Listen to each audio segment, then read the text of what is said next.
This is a lecture from OpenTuition. To benefit from the lecture, you should download the free lecture notes from opentuition.com. Quality control.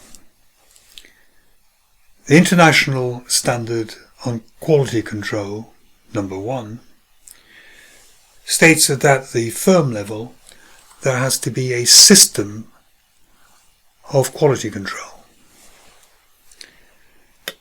What we don't want is quality to be a matter of really good luck. If you get a good auditor, then you get a good audit. If you get a not quite so experienced auditor, then you won't get as good a job done on your audit. What quality control systems do is to more or less try to guarantee that whatever work is done by whoever does it in the firm, it is going to be of the highest possible quality. And it requires a system to do that. And a system is a bit like an internal control system, and indeed the quality control system of a firm of auditors is like its internal control system. How do we know that the working papers have been properly reviewed? How do we know that someone with the proper competence has been put in charge of an audit? How do we know that all the documentation required of the audit has been filled in? And you need a system. Basically, you're going to have, probably within the audit firm, people signing off bits of paper saying, yes, I've planned the audit. Yes, I have thought about the experience required of the team who should be on the audit, and they sign that off. Every time they review a working paper, they sign that off, and so on. So there's a complete audit trail of the audit, and that people have followed the rules, followed the checks and balances and authorizations and reperformances, all the normal methods of internal control to ensure that the audit has been done properly. We want reasonable assurance that, and here it falls into these two parts. First of all, really to do with the ethics, that personnel comply with appropriate professional and professional ethical standards here, that they comply with the international standards in auditing and so on, and also comply with legal and regulatory requirements. And then, really rather buried in the second one here, that reports which are issued are appropriate. And in other words, if you say on the audit report that the financial statements do show a true and fair view, there's very high assurance, reasonable assurance that that is correct, that something hasn't kind of fallen through the cracks, because our quality system basically is going to detect any errors which we as auditors are going to be making and try to correct those. But there's an awful lot going on in here. This is actually the doing of the audit in many ways here. This is the finding of the evidence. This is drawing conclusions about the evidence. This is making sure the evidence supports the figures in the financial statements. It means this is where we find evidence for the amounts and the presentation and disclosure and the like. That's within the financial statements. So this is a bit of an iceberg, this one here. Reports issued are appropriate. It looks kind of very short, but this is where an awful lot of the work is being performed. It is the engagement partner who is responsible for quality, and it's important that the engagement partner, and indeed the partnership as a whole, fosters a culture supporting quality. And we've talked about this before, the idea of tone from the top. We look at it on ethics, we look at it on maybe preventing fraud. We're trying to make sure that everyone from the partners down is taking their responsibility for producing work of the highest possible quality. There are 6 key areas. First of all, leadership. The partners and then the managers, the engagement partners and so on, should be behind the drive for quality, and they should make it clear that bad quality is not tolerated within this firm of auditors. There is ethics. You cannot have a high quality audit if you don't have the ethics in place. How can you possibly do a high quality audit if you can't say that you are objective, or you don't spend enough time, that we're skimping on the due care element and the experience element and so on, which is important within that. How could you possibly doing a proper audit if you don't have integrity, or if there are self-interest threats or familiarity threats which are impinging on your independence? So ethics is not separate from quality. Ethics is not an add-on. Good ethics is absolutely fundamental to doing audits of good quality. There is acceptance and continuance. Do we want to accept this business? Do we feel competent in accepting this business? Are we a large enough firm of auditors to be able to deal with the 50 branches of this business, some of which are abroad and so on? Perhaps we started off doing good quality audits, but the business has expanded. It's gone into other rather specialist areas, and now maybe we feel out of our depth. And we have to think really every year if with even an old client we are still able to produce audits of the highest possible quality. We need to look at human resources, because at the end of the day it's people, it's the audit team and the managers and so on who are responsible for actually doing the work and for collecting the audit evidence. And we must make sure that first of all we have enough people, that we can send enough people to do the audit within the time that the client wants. We don't want to be making people doing outrageous hours of overtime, because they will get tired and begin to make mistakes and to miss stuff and so on. We have to make sure that they are competent. In other words, proper education and training is important. That they have the capabilities, perhaps specialist capabilities, to enable them to carry on audits of particular clients. And they, of course, must be attuned to the ethical standards.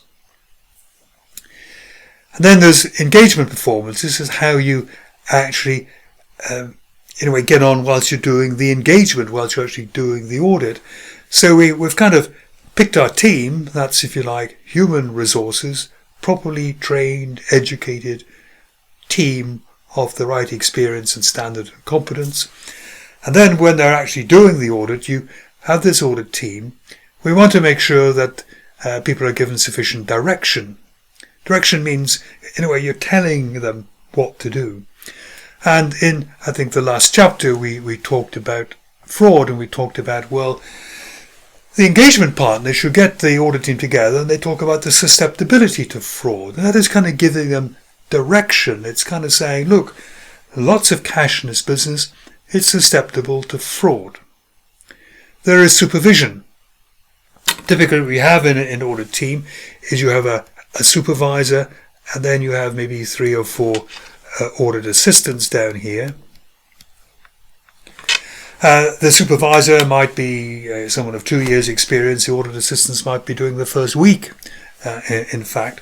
And it is essential that the supervisor supervises these assistants to make sure they're doing the work correctly, that they're selecting invoices properly, randomly and so on, that they are looking for the right things on documentation. And then what happens is the work of the audit assistants, it has to be reviewed by the supervisor, and then that's going to be reviewed by the manager, and typically it's going to be reviewed by the partner. So there's this whole sort of hierarchy here. They might review work at slightly different levels of detail, but certainly when I was trained to be an auditor, sometimes the partner would ask to see the audit file, and the partner would actually look at individual pages where you'd written out in detail the invoices you had selected and what tests you did on them.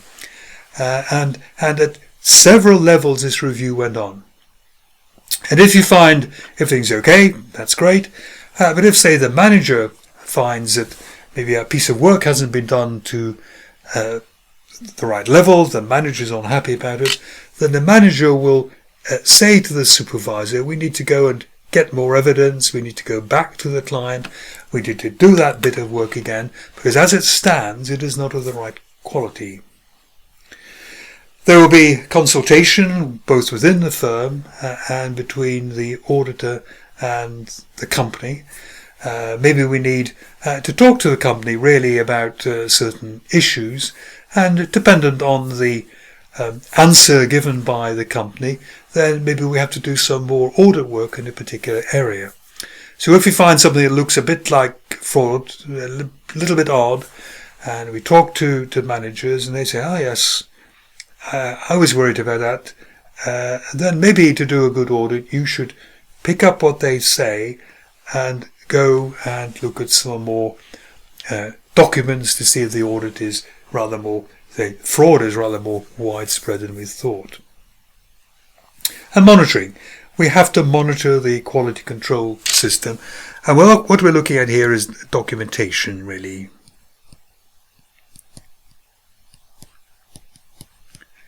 In a way, quality control does not exist without documentation, because documentation is the proof that the steps required in enforcing good quality have actually been taken.